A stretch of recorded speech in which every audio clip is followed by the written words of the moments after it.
வணக்கம். நம்ம இன்னைக்கு இந்த வீடியோவில் என்ன பண்ண போகிறோம்னா, புடலங்காயை வச்சு ஒரு ஸ்நாக்ஸ் செய்ய போகிறோம். நம்ம சாப்பாட்டுக்கு பொரியலாவோ கூட்டாவோ செஞ்சு கொடுத்தோம்னா அது விரும்பி சாப்பிட மாட்டாங்க, அப்படியே ஒதுக்கி வச்சிருவாங்க. நான் இப்போ என்ன பண்ண போகிறேன்னா, ஒரு வித்தியாசமாக ஒரு ஸ்நாக்ஸ் ஐட்டம் பண்ண போகிறேன். இது எப்படி செய்யணும்னு பார்க்கறதுக்கு முன்னாடி ஒரு லைக் பண்ணிடுங்க. வாங்க எப்படி செய்யணும்னு பார்க்கலாம். புடலங்காவை பாருங்கள், அந்த மேலே வெள்ளையாக இருக்க தோல்லாம் லைட்டாக எல்லாம் சீவி எடுத்துருக்கிறேன் பாருங்கள். இந்த மாதிரி சீவிக்கிட்டு உள்ளே இருக்க விதையெல்லாம் எடுத்துட்டேன் பாருங்கள். இந்த மாதிரி ரவுண்டாக கட் பண்ணிக்கணும். கட் பண்ணி வச்சுருக்கேன். அடுத்து நம்ம என்ன செய்யலாம்னு பார்க்கலாம் வாங்க. இப்போ பாருங்கள், ஒரு பாத்திரத்தில் தண்ணி ஒரு செம்பு ஊற்றி ஒரு அரை ஸ்பூன் லைட்டாக அரை ஸ்பூன் மட்டும் உப்பு போட்டால் போதும். காய்க்கு போட்டு இந்த காய் தண்ணி கொதிச்சோடனே கொதிக்குது பாருங்கள். இப்போ இந்த காய் அள்ளி போட்டு ஒரு அரை வேக்காடு வேக வச்சு நம்ம எடுத்துக்க போகிறோம். எண்ணெயில் போட்டு பொரிக்கிறதுனால கொஞ்சம் எதாக இருந்தாலும் ஒரு அரை வேக்காடு வேக வச்சா தான் நல்லாயிருக்கும். ஒரு நிமிஷம் மூடி வைப்போம். அப்படியே ஒரு கொதி வரட்டும். பாருங்கள், காய் நல்லா லைட்டாக வெந்துருச்சு. நம்ம எடுத்துக்கலாம். இதுக்கு மேலே இருந்தால் உடஞ்சிரும். லைட்டாக ஒரு 2 நிமிஷம் இருந்தால் போதும். இப்போ ஸ்டவ்வை உடனே ஆஃப் பண்ணிடுவோம். ஆஃப் பண்ணியாச்சு. இப்போ மெதுவாக எடுத்துக்கலாம்.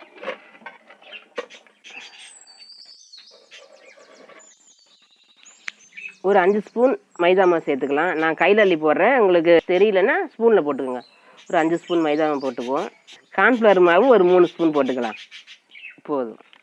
கேசரி பவுட்ரு கொஞ்சம் கலருக்கு, அப்படி தான் நல்லாயிருக்கும் பார்க்கும்போது. அடுத்து இஞ்சி பூண்டு பேஸ்ட்டு ஒரு ஸ்பூன் போட்டுக்கலாம்.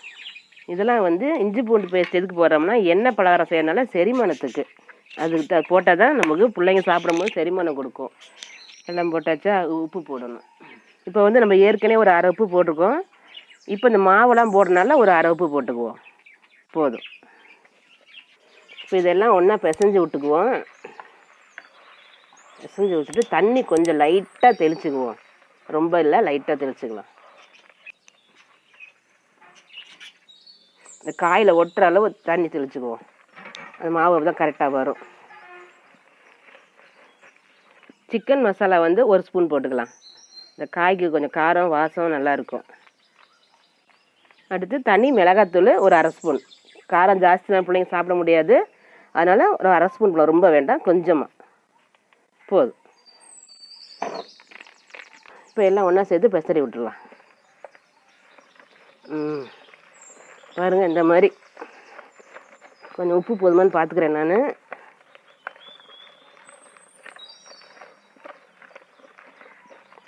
கையிலேயே நல்லா பெசரி விடணும். இந்த மாதிரி கட்டி இல்லாத, இந்த மாவெல்லாம் 1-2 கட்டி கட்டியாக இருக்கும். கட்டி இல்லாத அது பார்த்துக்கலாம், போதும். இப்போ இந்த காயெல்லாம் எல்லாத்தையும் ஒன்றா போட்டு பிரட்டிக்கலாம்.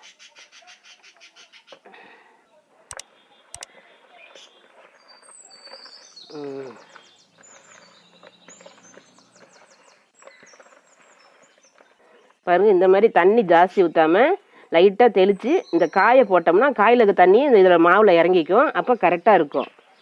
இதே மாதிரி பிரட்டிக்கணும் எல்லாத்தையும். இப்போ நம்ம சில்லி போட்டுடலாம். இப்போ மாவு நம்ம பிரட்டி வச்சோம் பார்த்தீங்களா, அந்த காயில் அந்த மாவு இலகி வருது. அது நம்ம என்ன பண்ணுறோங்களா, அடியிலேருந்து பிரட்டி அப்படி வைக்கிறோம். வச்சு ஒன்று ஒன்றா எடுத்து போட்டுக்கலாம்.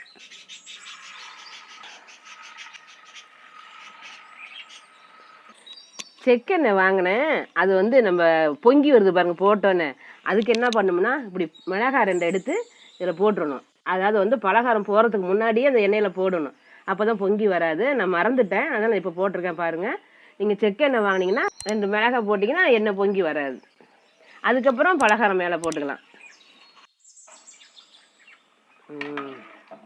பாருங்கள், மிளகாய் போட்டோன்னா எண்ணெய் பொங்கலை பாருங்கள். இதெல்லாம் எங்கள் அம்மா அந்த காலத்தில் சொல்லி கொடுத்தது. இப்போ இருக்க பிள்ளைங்க எந்த பிள்ளைங்க கேட்குது? நம்ம செஞ்சு காட்ட வேண்டியதான். இதை பார்த்து செய்யுங்கம்மா அப்படின்னு சொல்ல வேண்டியதுதான்.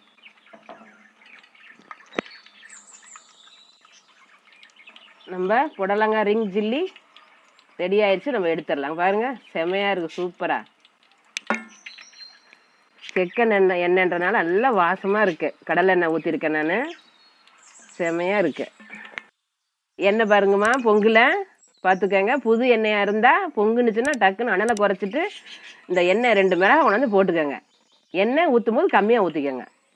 பொங்கி குபு குபுன்னு எரிஞ்சிடும். அப்புறம் புடலங்காய் ரிங் சில்லி ரெடி ஆயிடுச்சு. இது வந்து ரொம்ப டேஸ்ட்டாக இருக்கும். இதை நீங்கள் செஞ்சு கொடுத்தீங்கன்னா எதில் செஞ்சதுன்னு அவங்களுக்கே தெரியாது. நல்லா விருப்பப்பட்டு சாப்பிடுவாங்க.